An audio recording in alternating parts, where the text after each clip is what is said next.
Graeme Souness, David Holmes, the Marlborough family, the current situation at the Rangers. Okay. The season before Souness came in, 84, season, I've got notes for this one because it's important, 85, 86, okay. Celtic won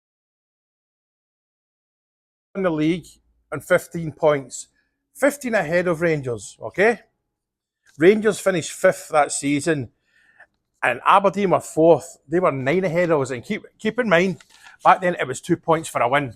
The 3 points didn't come until 93, 94, I think it was. The following season when we won the league, remember we won it mathematically up at Aberdeen with Terry Butcher, with the header and the pitch invasion.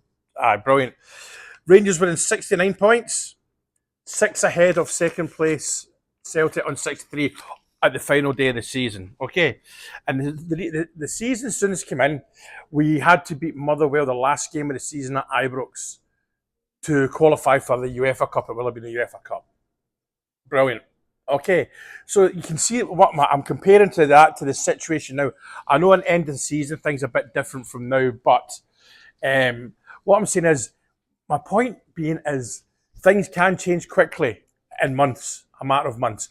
Because I remember that year that Celtic won the league before, when Souness came, the final game at Ibrox that year was the Glasgow Cup final. And the Glasgow Cup final used to be a sellout, either at Ibrox or across the road at that other place. And Ibrox was bouncing. We won 3-2 in extra time with the McCoy. It was 2 each final whistle. It was a Friday night as well, which was unusual back then. Or maybe the Glasgow Cup final was Friday nights. I can't remember, but I certainly remember it was definitely a Friday night. And McCoy's got a hat-trick, 2 each full time, and he scored a belter in the Cotton Road end in extra time. One of his best goals he scored. Unfortunately, there's no footage of that. So my point being, and I know I know it's different times, and I know people. I made the mistake of reading the Daily Record hotline on the phone earlier, and you'll not get a clue. Everyone read a role right now is a fool, because at the end of the day, who's going to come in? You know what I mean? Oh, you fired a person that's drawn 2 and 1-4 in the league. Yeah, give me the job. Rowe's doing all right. He's doing well with the tools he's got. He's making us better. Like the other night was good. But my point being is, don't be as downhearted as you are right now. Because see, when we talk on the page about improvement, right, January we probably 5 or 6. It'll be very difficult to get them. We know that. The Scottish players, I'm not 100% with that. I definitely do think we should get Scottish players in, but it shouldn't be a wash with them. And at the end of the day, there isn't the talent out there. Because we've got to think about Europe as well, when we get in there next year. Now, Gogic, I say that every day, so I'll leave it at that. He's not Scottish, he knows the Scottish game. A leader. And there's also, I noticed on elsewhere, I looked around elsewhere, I won't name pages, but they're all good pages. It's the actual comments saying, because we were looking at older players in their 30s and like that. That's not what we should do, and there's no sell-on future. Because buying kids right now is absolutely fantastic and working a treat in it. You know what I mean? I've said it myself, and I'm guilty of this myself. I've said that if you're old enough, you're good enough. That stems back to that Man United, the Alan Hansen comment, how you don't win anything with kids, and then that Man United team, that was a fluke. That's that's not even a once in a generation. That's a once in 100 years that you get that many young players to do that. In this modern era. But Danny Rowe's not going anywhere. He's in line with the bosses, the owners, the 49ers, the family that own the 49ers. Mr. Kavanagh's on board with them. And as we said, he was at the United game to have talks with Danny I'm assuming yesterday, today. I'm going to hazard a guess he'll stay for the Kilmarnock game on Saturday, which is 8 o'clock at night, which is... But just don't be disheartened. Just calm down. That was my point. I've just remembered. We can improve enough in the 2 transfer windows, January and the summer, to win the league next year. What I see when people say it's going to take years, it's going to take years to build a squad, a team, and a squad. Because remember, we need the substitutes. We need a good bench to be dominant, the dominant ones. You know what I mean? We're not going to 9 in a row. A 9 in a row is never going. I doubt very much it's ever going to happen. It certainly won't happen in my lifetime at 51-year-old.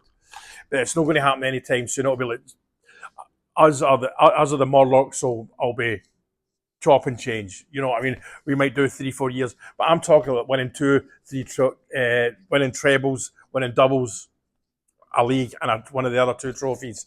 That might take a few years to come to that situation. But we've got the somebody said in that Daily Record thing that we've got no money. You're like, mate, we've got money. Money is not an object. That doesn't mean we're buying Messi at 25 billion trillion pounds. But you know what I mean? I wouldn't be surprised in January if there's a few 7, 8, 9, 10, 11 million pound players bought in. You know, because we've got the Rangers tax and we've got the January tax. But long term, we're on a good thing. I still don't know why the 49ers bought us. If you watch Simon Jordan or listen to him, I watch him and I put him on YouTube during the day. He basically, he says, why did they come in and buy us? And same with Leeds. I can see why they bought Leeds, because they know they're going to go into the English Premiership. And no matter what we say, the fruits there are far bigger than Scotland. And I know, all right, I know Leeds are not at top 16, but they're probably aiming for them to be. I know it's not quite happening yet before Bayern jumps on me. But Rangers, I've got no idea where we bought them, but they didn't buy us. They bought us to win silverware. They want us to win silverware. They want to show off themselves, you know. They might be doing a Red Bull thing, you know, the Red Bull family have done, just getting into all sorts of sports. You know, the Red Bull, a lot of people don't realise it's a Thai family that's the majority owner of them. I know it was Austria chap and all that. But anyway, I diverse. But tonight, so don't be so downhearted. We're going in the right direction. These guys don't like failure, you know. And but yeah, on another topic, I'm going to do a watch along tonight. I think for when the World Cup draw is made for Scotland. It starts at 5 o'clock in the evening UK time. I believe it's on BBC Two, the iPlayer, and it'll be on FIFA's YouTube channel. You know, you'll all know how to get to watch it. So what I'll do is I'll stick it on. I'll do a live from it. It's midnight my time, so it's keeping me out of the pub tonight. I'm going to do a live for it. Wee Stacey said she'll get involved. Hopefully, wee Tam gets involved. Baza from last night. It'll probably be quite a long podcast because this will drag on and on and on and on. Robbie Williams is there. The Bee Gees, not the Bee Gees. The Village people are there, and Trump's there. And you know that. You know, I will be strongly staying away from politics for obvious reasons. But when Trump's there, I know comments will be made. The thing is, because it's not a live football match, although I'll probably be if you're watching it live on BBC Two, I'll probably be about a minute behind you on YouTube. So there may be lag, but it's not as if we're watching a game. So when Scotland come out, it'll come up in the comments, Scotland are out, Scotland are out, Scotland are out, and that's fine. Because it's a watch along, we'll have a bit of banter along the way. It'll be mainly Rangers stuff, but you know, I'm sure if you've watched my lives, I kind of diverse at times, you know what I mean? I just waffle on. So if anyone wants to come on tonight, it's easy. And here's what I said to Baza. Baza was his first podcast ever last night, and he was great. Same with Stacey. Stacey was great. See if you come on. See if you come on. Number one, I'll carry you, as in I'll help you go along. Like you know. And all you need to say is, not somebody's at the door or something like, I've got to take the dog a walk or something like that. You can make an excuse. Nobody is going to hold it against you. You know what I mean? Because like I say, I want to try and get a new pool of people into the podcast world. Stacey and Baz are already doing that. You know what I mean? They've got the chat there. I always try not to swear when I'm live because I don't know if people have got kids in the background. And I don't swear in front of my kids. And ironically, it's actually Father's Day in Thailand here. So there you go. The watch along tonight for the draw for the World Cup Scotland. We'll probably get Brazil because back in the day, that's who we always seem to draw. But anyway, it's Friday. This will come on about 9 o'clock in the morning, your time, UK time, by the time I edit it. I hope you have a good weekend, and we'll do... it's almost Rangers Day. We'll do the pre-match stuff and all that tomorrow. Anyway, cheers.